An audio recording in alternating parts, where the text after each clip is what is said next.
Nosso Arquivo N tem uma visita ilustre. Um homem e seu tempo. O homem é o francês Jean-Paul Sartre. Seu tempo é o século XX. Sartre nasceu em 1905, portanto, é o ano do centenário do nascimento dele. E morreu em 1980, perto de completar 75 anos. Sartre é. Sim, podemos dizer o verbo no presente, porque o pensamento de Sartre permanece vivo. O que eu acho importante é a gente sublinhar o fato de que ele está vivo.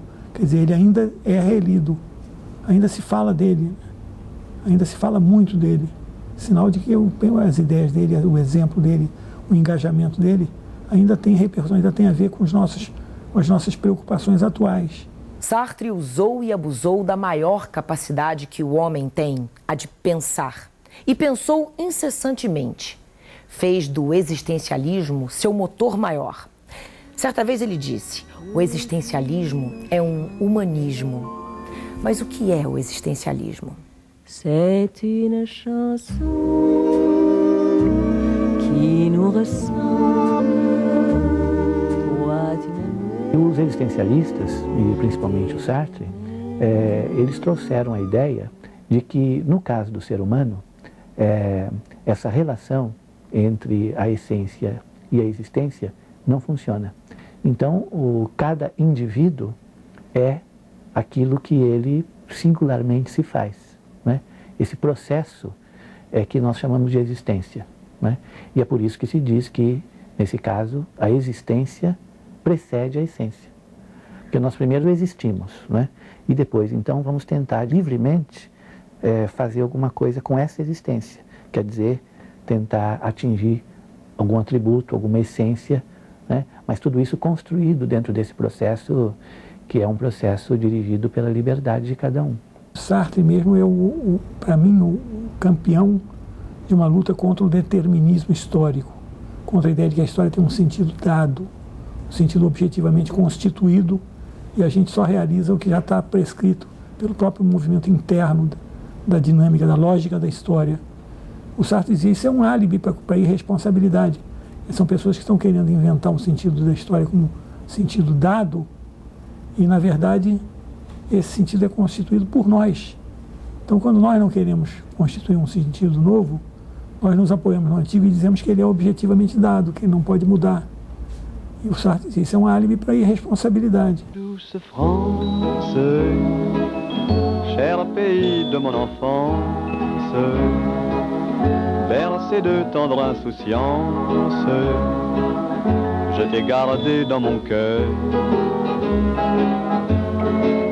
Mon village, au clocher, aux maisons sages, où les enfants de mon âge ont partagé mon bonheur.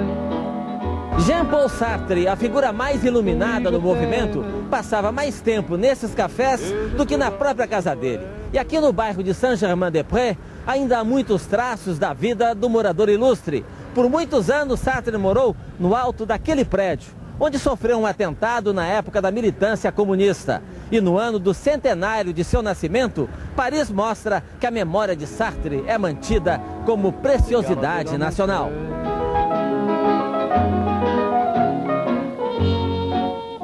As comemorações do centenário começaram neste mês de junho, com vários eventos em todo o país.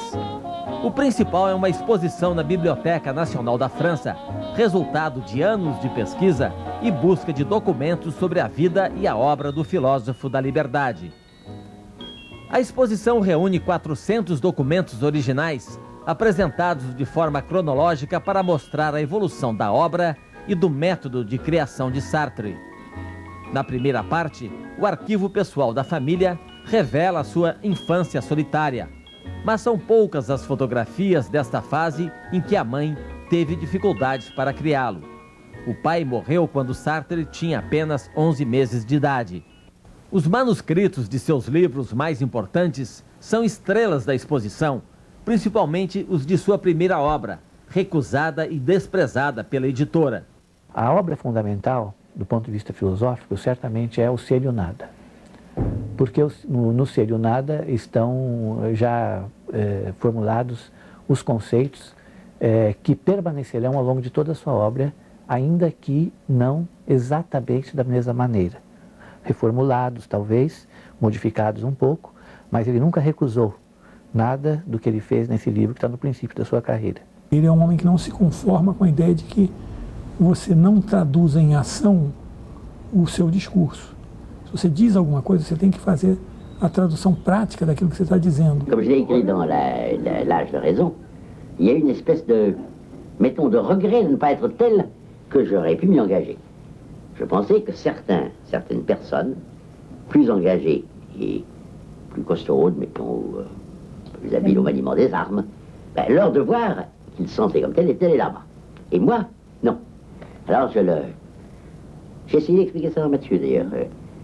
Je pensais qu'il n'était pas requis. Et ça me désespérait dans le sens. C'est un petit peu ce qui a donné le fait que ensuite Brunet lui dit, bah, ouais, je suis parti communiste. C'est cette idée de n'être pas requis à ce moment-là, au nom d'une espèce de scrupule. Il y avait de ça, n'est-ce pas? Il y avait l'idée, c'est ce que j'ai dit dans Matthieu, et c'est un peu vrai. Je pensais que les hommes étaient beaucoup plus complexes que l'engagement au Parti communiste ne permettait de le croire.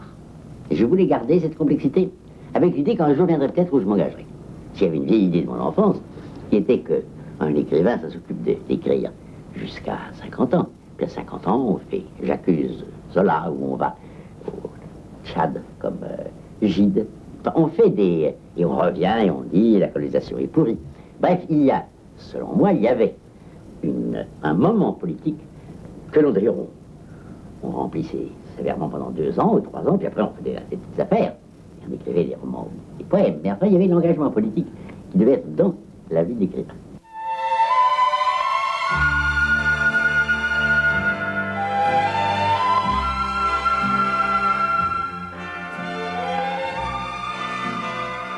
Embora tenha sido soldado do Exército na área de meteorologia, foi como intelectual que Sartre mais lutou na Segunda Guerra Mundial.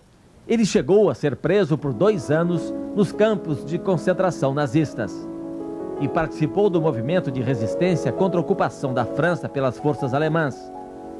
A exposição revela um paradoxo.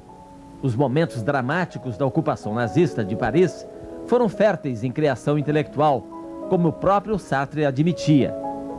Fomos muito felizes naquela época porque nosso trabalho tinha relevância.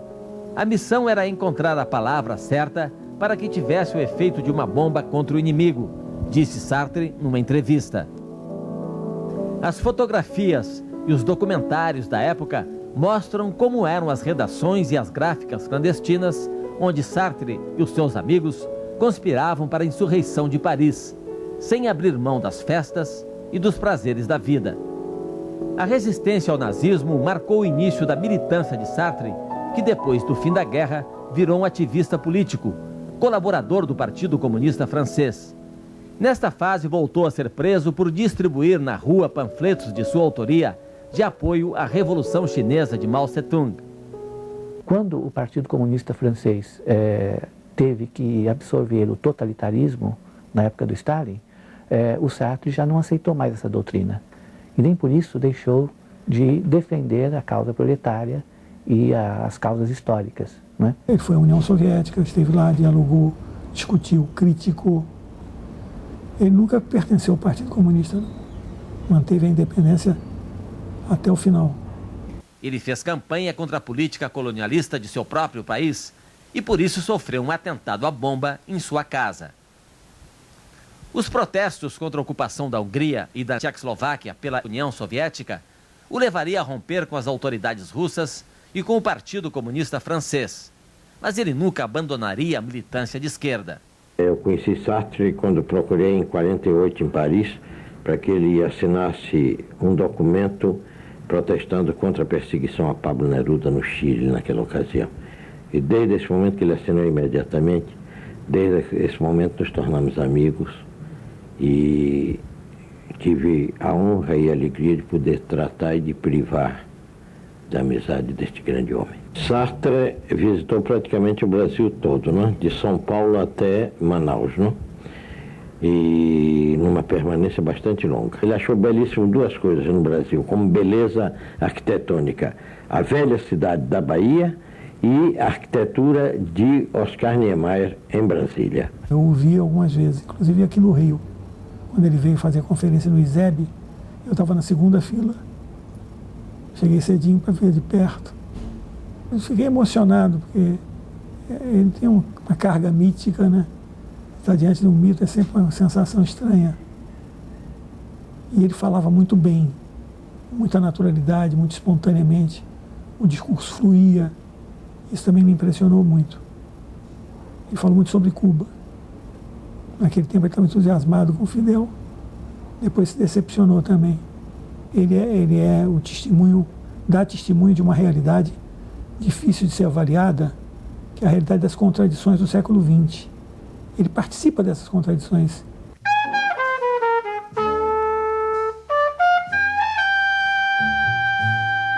Dans un article du Figaro littéraire, on disait il semble bien que M. Sartre sera nommé prix Goncourt. En tout cas, on ne lui tiendra pas rigueur à cause des mots, c'est ça, au prix Nobel. On ne lui tiendra pas rigueur à cause du livre en question. Et ils font toujours comme ça, d'ailleurs. Il y a toujours un livre, et puis après, ce livre doit être le dernier signe de vie de l'auteur. Après ça, on le tue avec le Nobel, et c'est bien fini. Ils sont tous morts, les prix Nobel, assez rapidement après. Sauf Mauriac, qui a duré longtemps.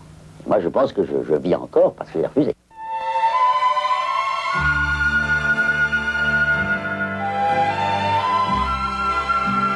Uma das consequências da posição existencialista é justamente recusar as convenções sociais e os padrões de moralidade que são em geral aceitos, né?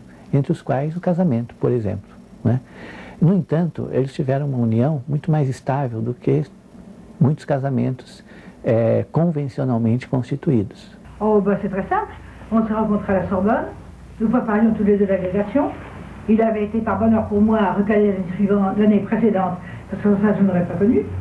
Et cette année-là, il venait au même cours que moi. Et au début, on ne se fréquentait pas du tout parce qu'il était normalien, il faisait toujours avec ses amis normaliens, Maheu et Nizan. Et j'étais là très isolée de tous les Sorbonnards, et moi j'étais qu'une Sorbonnarde. Ben, je les apercevais comme ça, et pas avec une spéciale sympathie. Et il s'est trouvé que son ami Maheu venait travailler à la Bibliothèque nationale.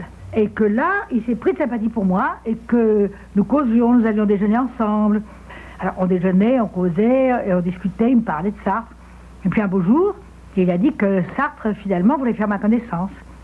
Et alors, j'ai pas voulu dès le début, parce que j'avais une amitié assez exclusive avec Maheu, et j'ai envoyé ma sœur à ma place, à Sartre, qui a été furieux d'ailleurs.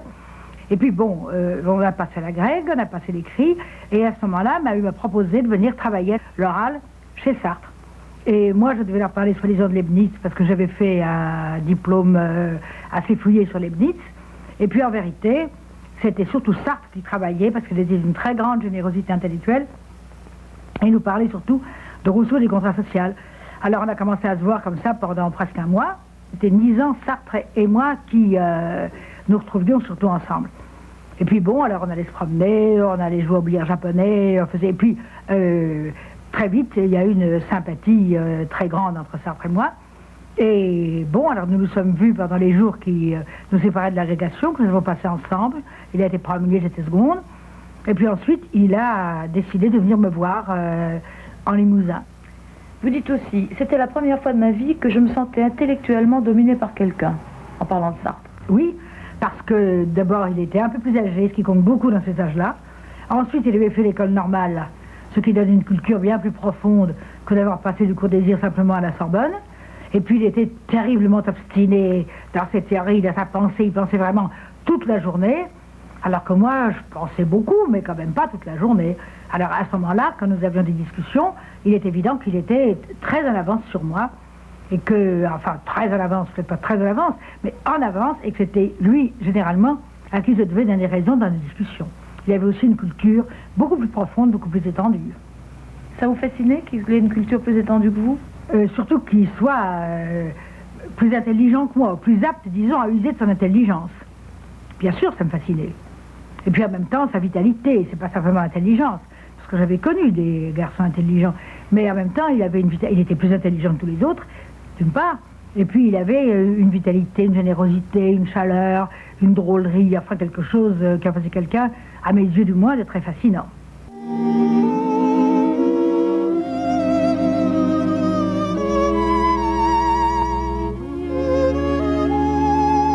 Li o teatro todo, li uma série de coisas.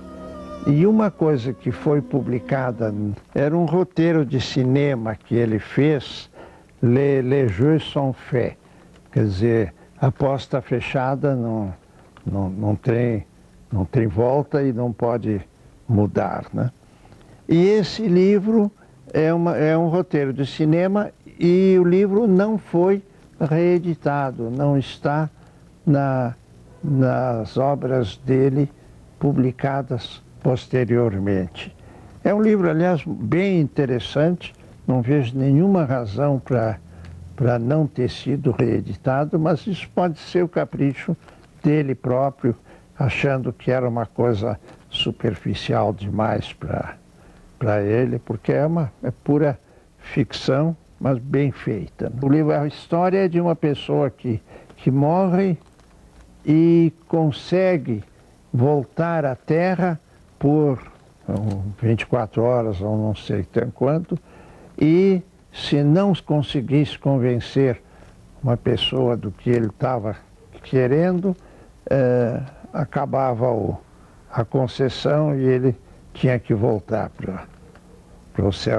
A história é essa. Então, ele morto voltar para a Terra durante 24 horas é uma coisa que até que eu gostaria de fazer quando levasse a breca, né? Il faut voir qu'un politique et un intellectuel sont deux choses complètement différentes. Exiger d'un politique qu'il fasse tout pour la cause qu'il sert, ça veut très exactement dire qu'il se maintienne constamment sur le plan politique, qu'il soit en disponibilité politique perpétuelle, qu'il fasse des actions communes avec ceux qui les font dans ce sens, et qu'en même temps, il détermine un but en fonction des possibilités qu'il découvre dans le champ des possibles présents. Exiger d'un intellectuel qu'il fasse tout, c'est tout à fait autre chose. L'intellectuel est sans pouvoir. Il est sans pouvoir parce que, finalement, c'est un homme qui vit sa contradiction à l'intérieur et à l'extérieur. Il n'a donc aucun pouvoir réel, aucune efficacité réelle. Os últimos 5 anos de vida foram abalados pela perda de visão e pelos problemas decorrentes do cigarro. Ele morreu de enfisema pulmonar. Na despedida emocionante, as ruas de Paris foram pequenas para a multidão. 50 mil pessoas foram se despedir do pensador que defendeu até o fim a liberdade. Sans faire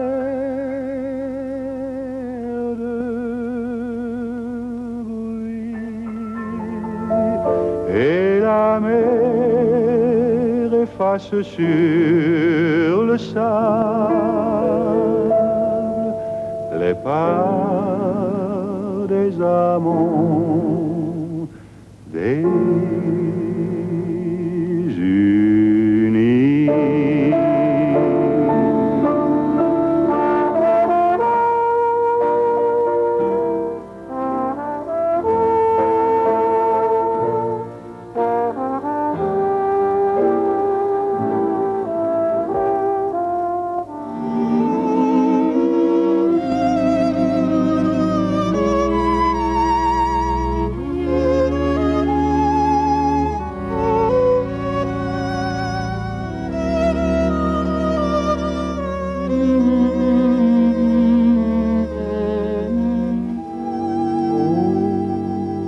Je voudrais tant que tu te souviennes